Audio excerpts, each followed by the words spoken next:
Hello everyone, this is Neha Sahania, a chemistry teacher from Universal Study Point. Today I am here to teach you chemistry of class 11th. This is the first chapter of your chemistry. जैसे कि काफ़ी कुछ हम इस chapter में cover up कर चुके हैं, आज हम इसमें पढ़ने वाले हैं आगे का परसेंटेज कंपोजिशन। परसेंटेज कंपोजिशन क्या होता है? इससे पहले हमने Dalton's theory, atomic mass, average mass and molecular mass काफ़ी कुछ पढ़ा है। आज हम परसेंटेज कंपोजिशन से स्टार्ट करने वाले हैं।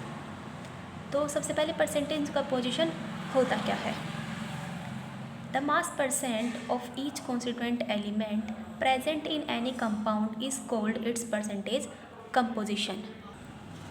यानी हमारे पास कोई एक कंपाउंड है, उस कंपाउंड में कितना परसेंट एलिमेंट कितना मास परसेंट एलिमेंट कौन से का है और कौन से एलिमेंट का मास परसेंट कितना है।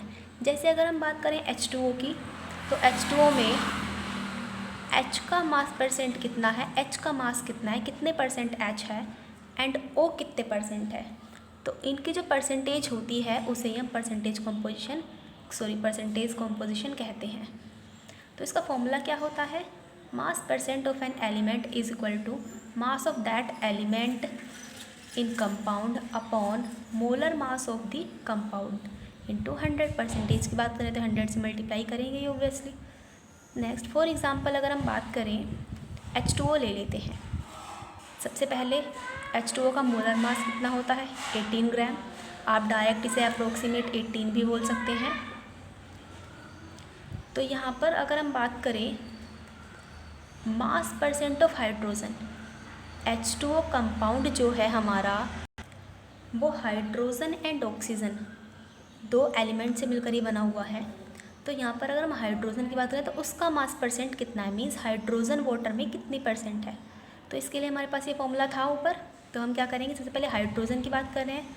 हाइड्रोजन हमारे पास 2 है, तो हम इसका मास ले लेते हैं। मास ऑफ हाइड्रोजन 2 × 1.008, इसे अप्रोक्सीमेट 1 भी ले लेते हैं।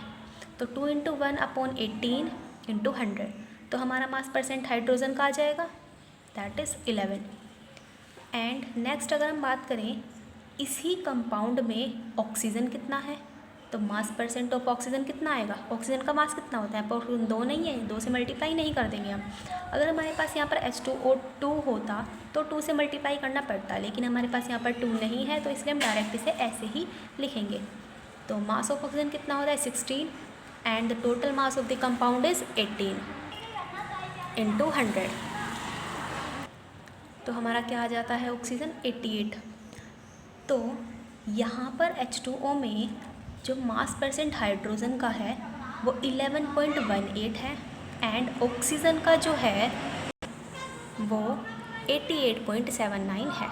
ठीक है, अभी आपको इस एग्जाम्पल से ज़्यादा अच्छे समझ में आ गया होगा। ठीक है, आगे चलते हैं। नेक्स्ट हम बात करते हैं empirical formula and molecular formula. Empirical formula क्या होता है एंड मॉलिक्यूलर फार्मूला क्या होता है? सबसे पहले एम्पिरिकल की बात कर लेते हैं। It represent the simplest whole number ratio of various atom present in a compound. Means हमारे पास कोई एक कंपाउंड है, उसमें होल नंबर रेशो कितना है, उसकी जो रिप्रेजेंटेशन होती है उसे हम एम्पिरिकल फार्मूला बोलते हैं। जैसे अगर हम बात करें बेंजीन की, तो बेंजीन का फॉर्मूला क्या होता है? C6H6। यहाँ पर जो हम बात कर रहे हैं इस फॉर्मूले में क्या क्या प्रेजेंट है? इस फॉर्मूले में C एंड H, इसके अलावा तो कोई और नहीं है ना। तो अगर हम खाली C और H की बात करें तो ये क्या हुआ? एम्पिरिकल फार्मूला हुआ बेंजीन का। लेकिन अगर हम मॉलिक्यूलर फार्मूला ले, मॉलिक्यूलर फार्मूला क्या होता है? It shows that exact number of different types of atoms present in a molecules of a compound. Means exact number, compound में एग्जैक्ट नंबर कितने हैं। जैसे फिर से बेंजीन ले लेते हैं, तो बेंजीन में एग्जैक्ट नंबर कितने हैं? C6H6। अगर हम खाली CH लिखते हैं तो ये बन जाएगा एम्पिरिकल फार्मूला ऑफ बेंजीन। लेकिन अगर हम मॉलिक्यूलर फार्मूला की बात करें, मॉलिक्यूलर फार्मूले में क्या होता है? C6H6। इसकी एग्जैक्ट वैल्यू भी दिखानी होती है कि कार्बन कितना है एंड हाइड्रोजन कितना है। ओके। नेक्स्ट हम बात करते हैं स्टोइकियोमेट्री। स्टोइकियोमेट्री होता क्या है? It describe the quantitative relationship that exist between substance undergoing chemical change. Means अगर हम कोई केमिकल रिएक्शन करते हैं उसमें किसकी क्वांटिटी कितनी यूज़ हुई है। सबसे पहले स्टोइकियोमेट्री जो वर्ड है हमारा कहाँ से आया? ग्रीक वर्ड है ये हमारा। एंड इसका मतलब क्या है? स्टोइकियोमेट्रिक का मीनिंग क्या है? तो स्टोइकियोमेट्रिक में ये जो होता है इसका मीनिंग होता है element and matron is measurement. Element की मेजरमेंट कर रही हैं, मीन्स कोई भी केमिकल रिएक्शन में हमारा कितना कंपाउंड कंज्यूम हो रहा है। जैसे अगर हम बात करें A + B बनाते हैं C + D, तो यहाँ पर हमारा A एलिमेंट जो है B के साथ कंबाइन होकर COD बना रहा है। तो यहाँ पर अगर हम बात करें, सिंपल सी लैंग्वेज है, हमें यहाँ पर जो मोल भी दिखाई दे रहे होंगे 1 1 1 1 दिखाई दे रहे हैं, यानी कि A के आगे 2 3 नहीं लगा हुआ है। लेकिन अगर हम बात करें A + 2B, यहाँ पर हमें कोई C मिल जाता है, तो यहाँ पर क्या हुआ? अगर हम कोई ऐसी रिएक्शन कर रहे हैं A और B की, तो A हमारा 1 मोल चल जाएगा, B हमारा 1 मोल नहीं चलेगा, 2 मोल लेने पड़ेंगे तब हमें C मिलेगा। ऐसी बहुत सारी रिएक्शन होती है हमारे पास। तो यहाँ पर हम बात करें स्टोइकियोमेट्री की, तो इसमें क्या होता है? इसमें हमें पता चलता है कि रिएक्टेंट में हमने जो रिएक्टेंट में लिए हैं कंपाउंड्स, वो कितने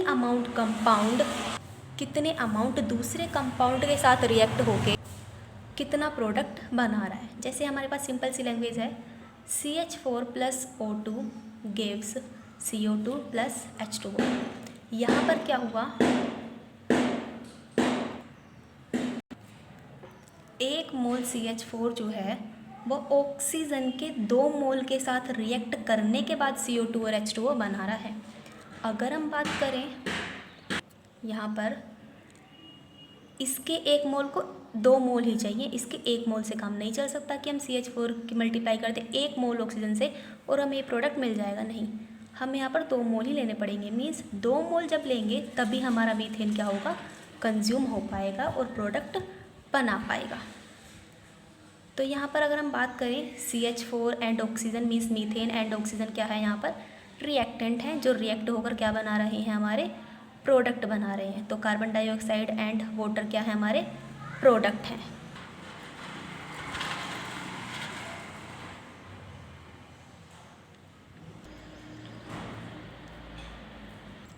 इसमें हमें क्या बताया है? 1 mole of methane react with 2 mole of oxygen to give 1 mole of CO2 and 2 moles of H2O। या फिर हम क्या कह सकते हैं? 1 मोलिक्यूल भी कह सकते हैं, मोल की जगह मोलिक्यूल भी ले सकते हैं। Same 1 molecule of methane react with 2 molecule of oxygen to give 1 molecule of carbon dioxide and 2 molecule of H2O। जैसे कि हमें यहाँ पर दिखाई भी दे रहा होगा, 1 mole of methane with 2 mole of oxygen to give 1 mole of carbon dioxide and 2 mole of water. Next अगर हम बात करें इनके मासेस की, तो कितना मास किसके साथ रिएक्ट करके कितने मास प्रोडक्ट बना रहा है वो भी हमारे लिए जानना ज़रूरी है। 16 gram of methane react with 2 × 32 gram of oxygen to give 44 gram of CO2 and 2 × 18 gram of H2O। अभी आपको ये थोड़ा समझ में नहीं भी आया हो तो मैं रिएक्शन यहाँ पर लिख देती हूँ एक बार।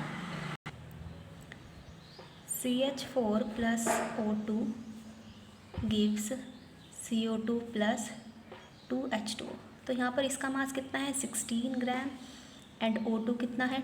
2 × 32। ऑक्सीजन का 32 होता है लेकिन 2 से मल्टीप्लाई कर देंगे, 2 × 32 टू गिव कार्बन डाइऑक्साइड, ये हमारा 44 होता है एंड इसके मोल 2 है हमारे पास, लेकिन इसका मास जो होता है 18 होता है। तो 2 × 18 मीन्स इतने ग्राम को रिएक्ट करा रहे हैं इतने ग्राम ऑक्सीजन के साथ, तो हमें इतने ग्राम CO2 मिल रही है एंड इतने ग्राम हमें H2O मिल रहा है।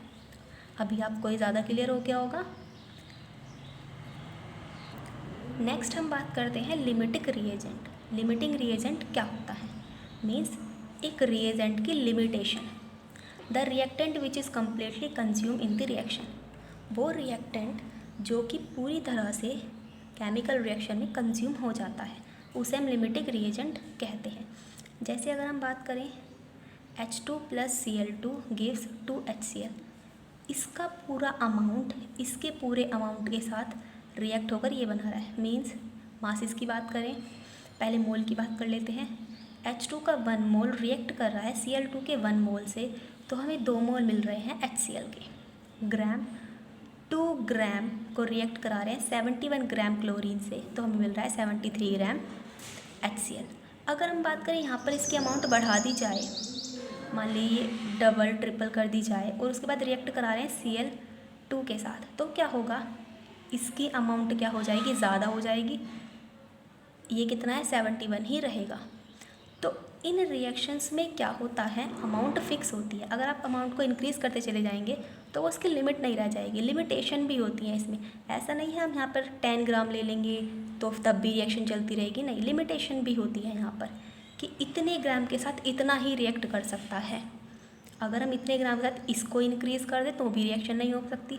क्यों? क्योंकि लिमिटेड है। H2 इतने के साथ मीन्स H2 2 ग्राम H2 इतने ग्राम क्लोरीन के साथ ही रिएक्शन करेगा, तभी हमें 72 ग्राम HCl मिलेगा। मे बी आपको अच्छे से क्लियर हो गया हो। आज के लिए इतना ही। Thank you very much.